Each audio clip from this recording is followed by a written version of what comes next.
സംസ്ഥാന മോഷ്ടാവ് വെള്ളാട്ടുചോല അബ്ദുൾ റഷീദ് എന്ന കട്ടർ റഷീദ് പോലീസിന്റെ പിടിയിലായി. ജലലഭ്യത നിങ്ങൾക്കൊരു പ്രശ്നമാണോ? ഗവൺമെന്റ് അംഗീകൃത ബോർവെൽ ഏജൻസിയായ മദീന ബോർവെൽസ് ഇനി നിങ്ങൾക്കൊപ്പമുണ്ട്. മദീന ബോർവെൽസ്, പാണ്ടിക്കാട്, പെരിന്തൽമണ്ണ, കൊപ്പം. വഴിക്കടവ് പാലാട് കൊസടിപ്പാലം നെടുങ്ങാട്ടുമ്മൽ റെജി വർഗീസും കുടുംബവും താമസിക്കുന്ന വീട് കുത്തി തുറന്ന് മോഷണം നടത്തിയ കേസിലാണ് പ്രതി പിടിയിലായത്.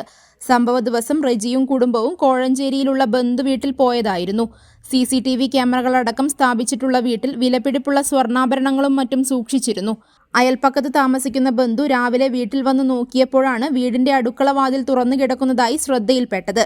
വീട്ടുകാരുമായി ഫോണിൽ ബന്ധപ്പെട്ടപ്പോൾ വീട്ടിൽ വിലപിടിപ്പുള്ള ആഭരണങ്ങൾ സൂക്ഷിച്ചതായി അറിയിച്ചതിനെ തുടർന്ന് അകത്ത് കയറി നോക്കിയതിൽ മുഴുവൻ അലമാരകളും വാതിലുകളും കുത്തി തുറന്ന് നശിപ്പിച്ചതായും സാധന സാമഗ്രികൾ വാരി വലിച്ചിട്ടതായും കണ്ട് വഴിക്കടവ് പോലീസിനെ വിവരം അറിയിച്ചതിൽ പോലീസ് എത്തി പരിശോധിച്ച് കേസെടുത്ത് അന്വേഷണം ആരംഭിച്ചു.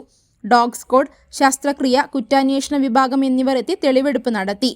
ശേഷം വീട്ടിൽ സ്ഥാപിച്ച CCTV ദൃശ്യങ്ങൾ പരിശോധിച്ചതിൽ പുലർച്ചെ 1 മണിയോടെ മുഖംമൂടി ധരിച്ച് ഒരാൾ പുറത്ത് ബാഗ് ധരിച്ചു വരുന്നതായും കമ്പിപ്പാര ഉപയോഗിച്ച് പുറകുവശത്തെ വാതിൽ തകർത്ത് അകത്ത് കയറുന്നതും 2 മണിക്കൂറിന് ശേഷം തിരിച്ചു പോകുന്നതും ആളെ തിരിച്ചറിയാൻ കഴിയാത്ത വിധത്തിൽ CCTV ക്യാമറയിൽ പതിഞ്ഞിരുന്നു. CCTV ദൃശ്യങ്ങളുടെയും ശാസ്ത്രീയമായ തെളിവുകളുടെയും ഇത്തരം കുറ്റകൃത്യങ്ങൾ നടത്തുന്ന ആളുകളെയും കേന്ദ്രീകരിച്ച് പ്രത്യേക സംഘം നടത്തിയ അന്വേഷണത്തിലാണ് പ്രതിയെ തിരിച്ചറിഞ്ഞത്. വർഷങ്ങളായി മോഷണം തൊഴിലാക്കിയ പ്രതി പുറത്തിറങ്ങിയാൽ വീണ്ടും മോഷണം നടത്തി കിട്ടിയ പണം കൊണ്ട് ഊട്ടിയിൽ നഴ്സറി അധ്യാപികയായ ഭാര്യയും കുട്ടിയുമൊത്ത് ആഡംബര ജീവിതം നയിക്കുകയാണ് പതിവ്. പ്രതിയെ നിലമ്പൂർ കോടതിയിൽ ഹാജരാക്കി റിമാൻഡ് ചെയ്തു.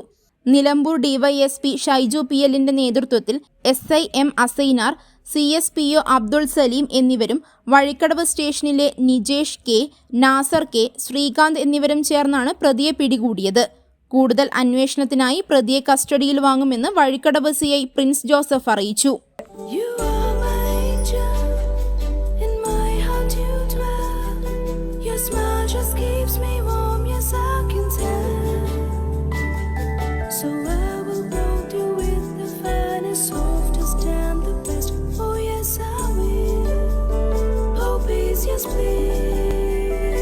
Poppies, the way we love, the way we care.